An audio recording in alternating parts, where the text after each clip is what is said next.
Now, if any of you follow me on social media and specifically on LinkedIn, you'll know that I am verbal about a number of things, usually about isolated issues or new developments in law or thinking or an entrepreneurial viewpoint on a legal aspect or vice versa.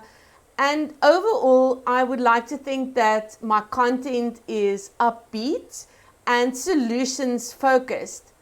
But to be honest, there's one problem that is bigger than just an isolated incident or maybe some bad luck that struck some poor person that ended up in court and that we share the outcome of that particular court case with all of you.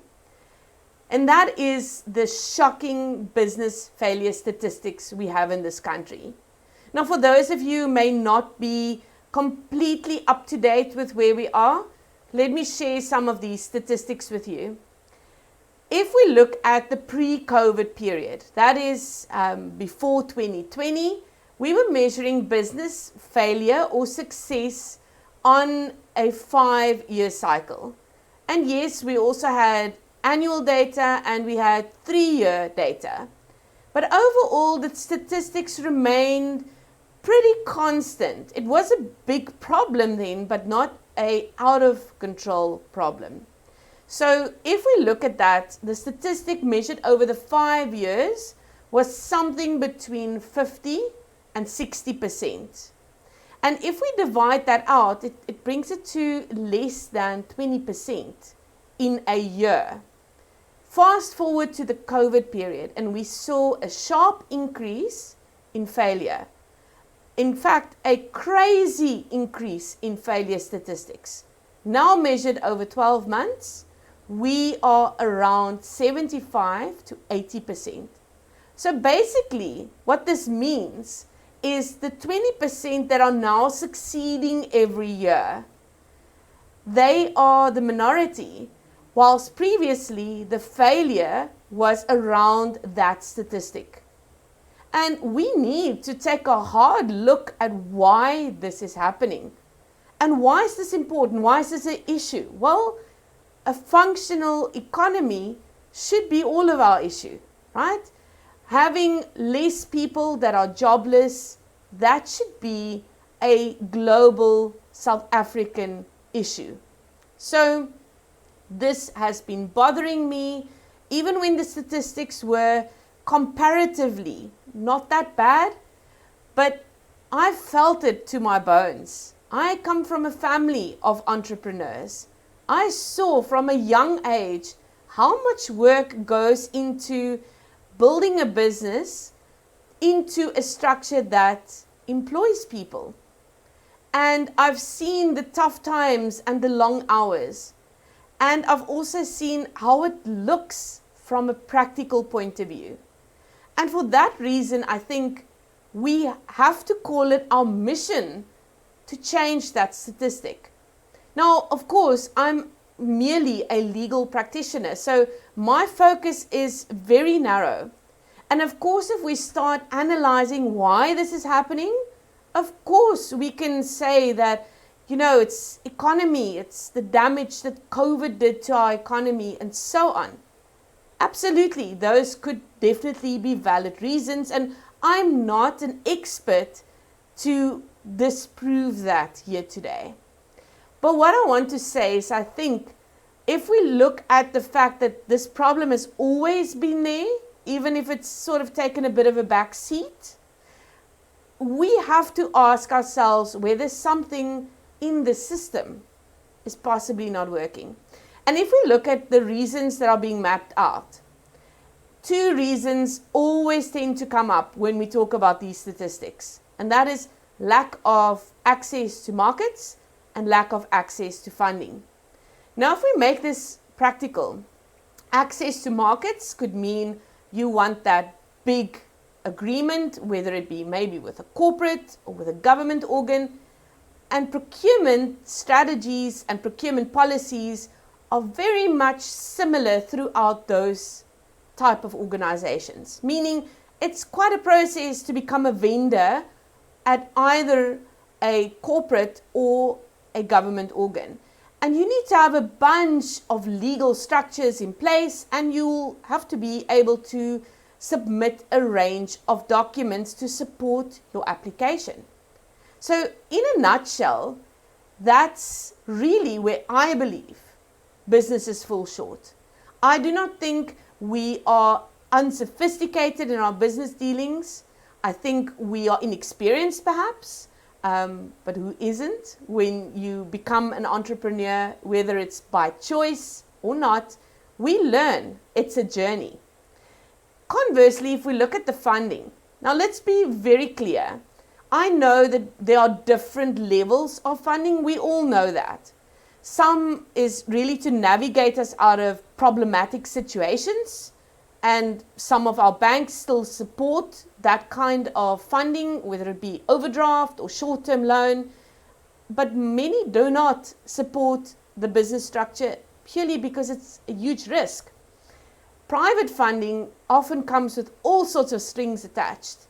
And the point is, if we are looking at either of those, we have to convince the funder that we're a good investment.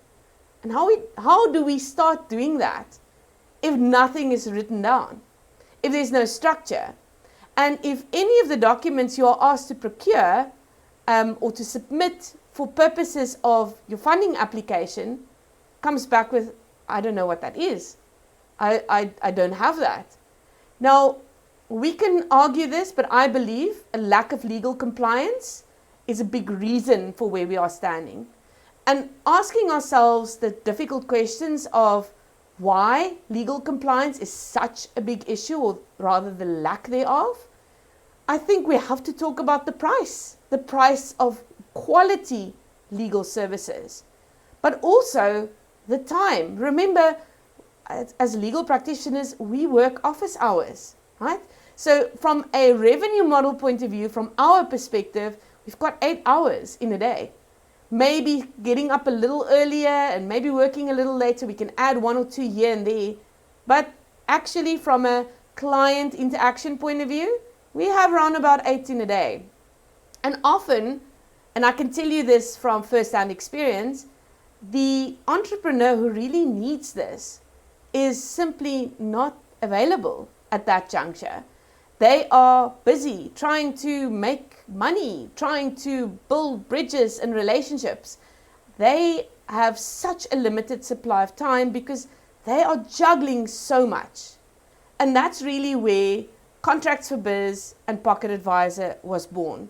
Before then, we tried everything in our firm, from different fee models and reduced rate models, but we saw that we weren't really shifting the needle.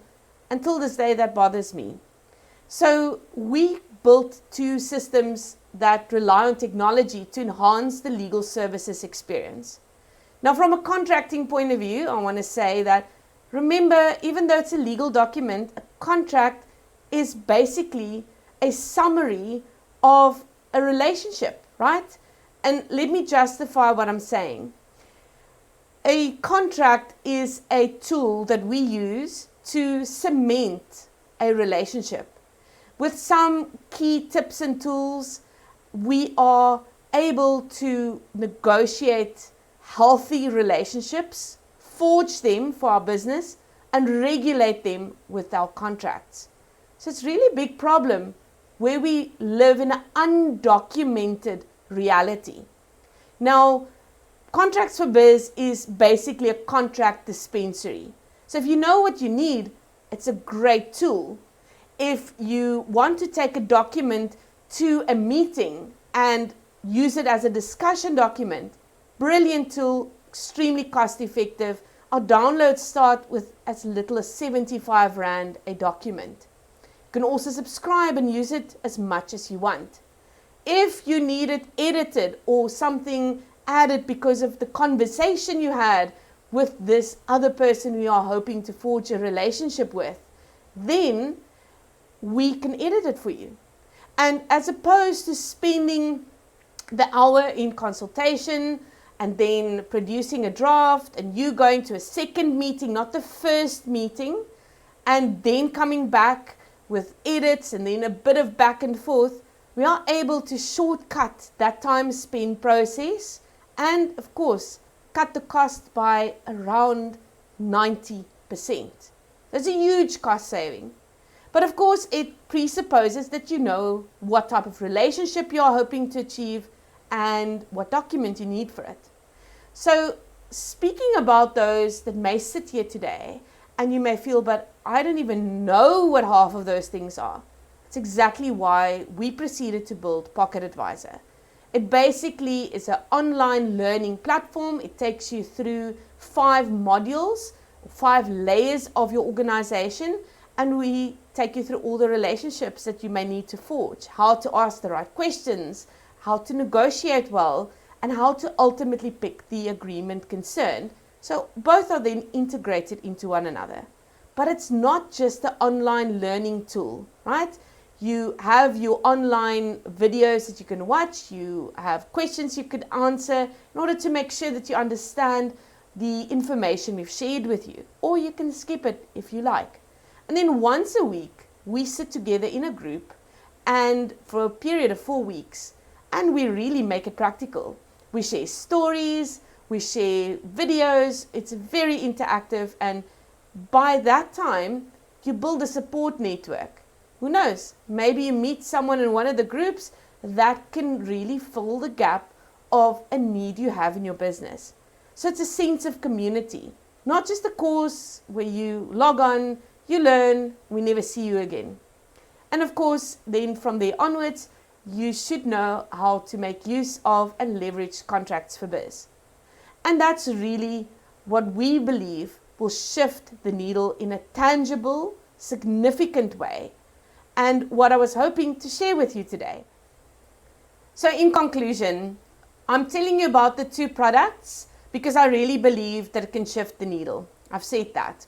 But the point is that Contracts for Biz allows you to access a document, if you know what you need, any time of day or night. You can do it in the middle of the night from the comfort of your couch. It's that easy to navigate. You need not have a legal background. In terms of the PocketAdvisor offering, we are not saying you'll never need a law firm partner. In fact, we are saying you'll need one, but what we are saying is, how do you keep that law firm partner accountable? How do you ask the right questions? And how do you get the most value out of your interaction with that law firm partner? By asking better questions. So there's no need to sit in a legal practitioner's office intimidated ever again, because you'll know some of the basic questions and points on law to answer in relation to the relationships you are seeking to build in your business. And that in itself usually takes a process of around 6 months if we do it the old school way, and it's going to cost you around 100,000 Rand, as opposed to your spend with PocketAdvisor, a once-off of less than 5,000 Rand, and it includes a suite of contracts to get you started. And then of course you've got your once a week session where you can ask practical questions about the content of the agreement. Or if you want to book a one-on-one, we have the facilities to do so. So I encourage you, have a look and take responsibility and control over the legal side of your business. The legal side, the relationships in your business, will either build it or break it.